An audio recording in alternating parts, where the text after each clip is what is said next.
A British MP has triggered outrage after openly attacking Indian migrants on social media. The MP has claimed Indians are taking over Britain. He says migrants are stealing British jobs, changing culture and weakening the country.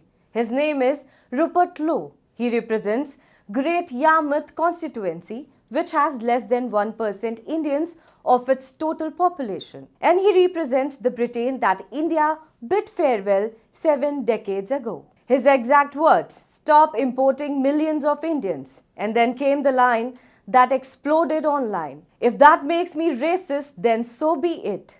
His remarks come at a time when his own Prime Minister Keir Starmer came all the way to India to offer visas to highly talented individuals to help UK's economy. What Lowe missed is his own country's colonial past, the history lesson he forgot and the present he refuses to recognize.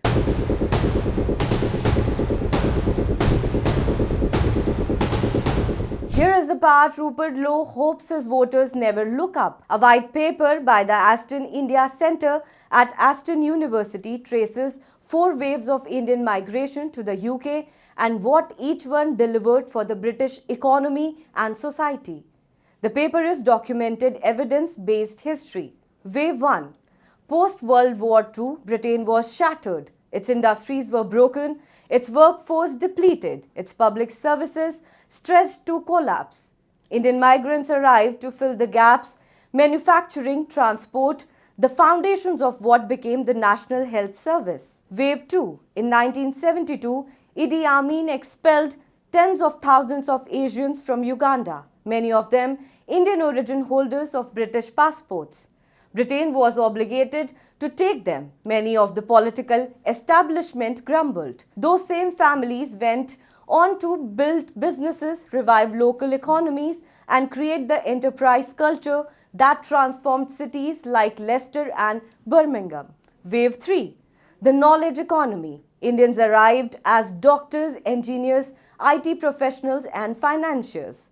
They did not go to snatch anything, unlike the British rulers did when they came to India. Wave 4, the one most relevant today. After Brexit, Britain lost hundreds of thousands of European workers overnight. After COVID, its NHS hemorrhaged staff. The country that voted to pull up the drawbridge suddenly found it needed a workforce desperately. Who filled the gap? Indians. Today, Indians are now the wealthiest ethnic minority group in the UK by median net worth. Now for the history lesson that Rupert Lowe and his movement should remember.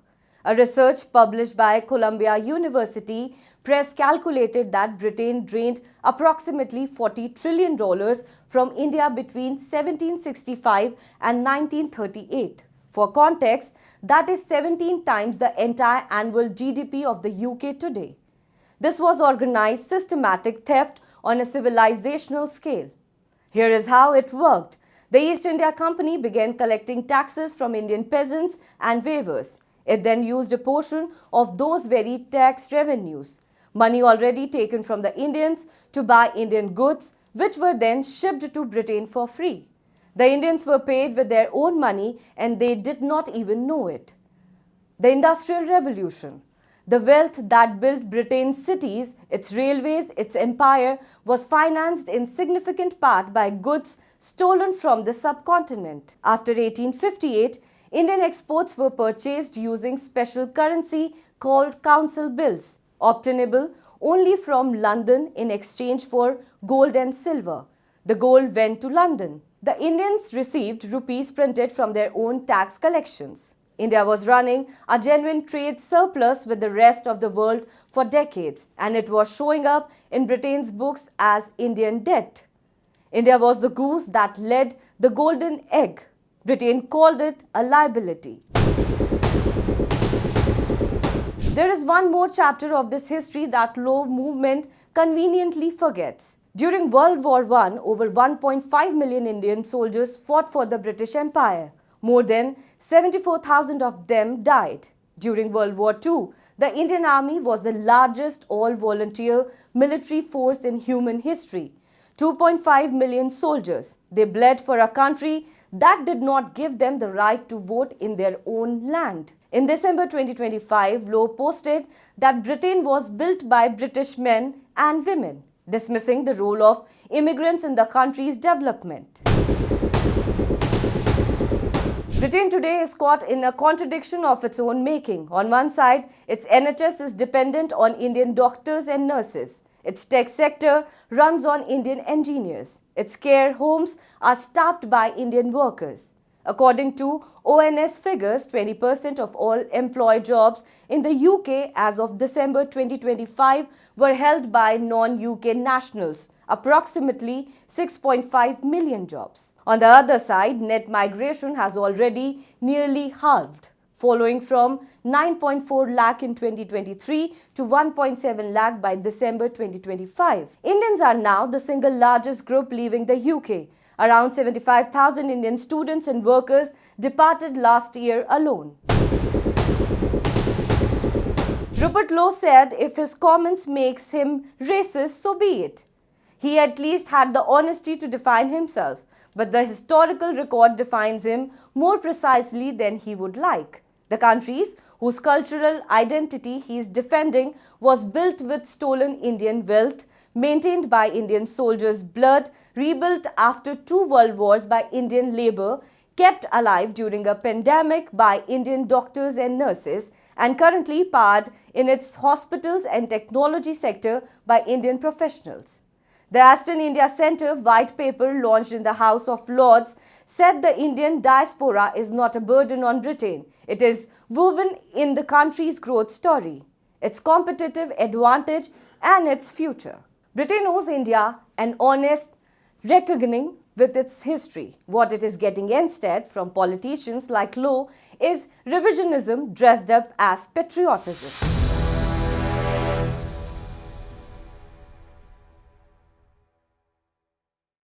If they had a nuclear weapon, The old rules are breaking.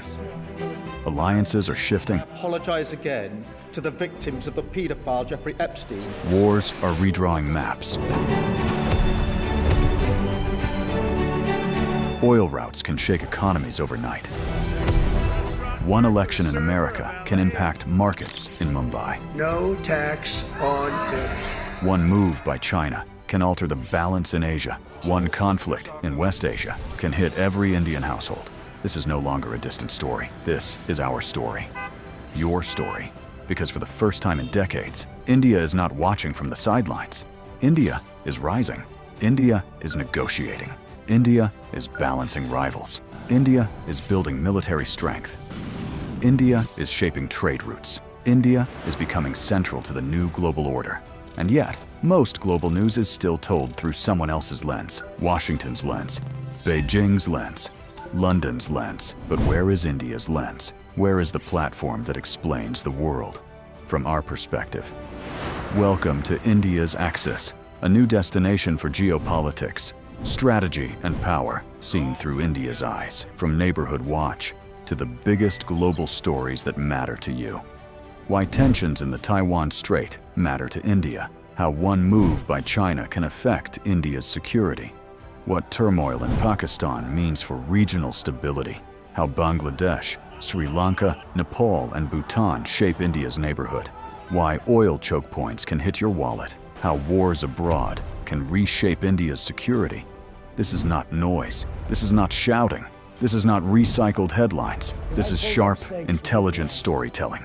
Daily explainers, war room analysis, strategic conversations. Because news is everywhere, but perspective is rare, and in the age of confusion, clarity is power. Axis is for the audience that wants more than headlines.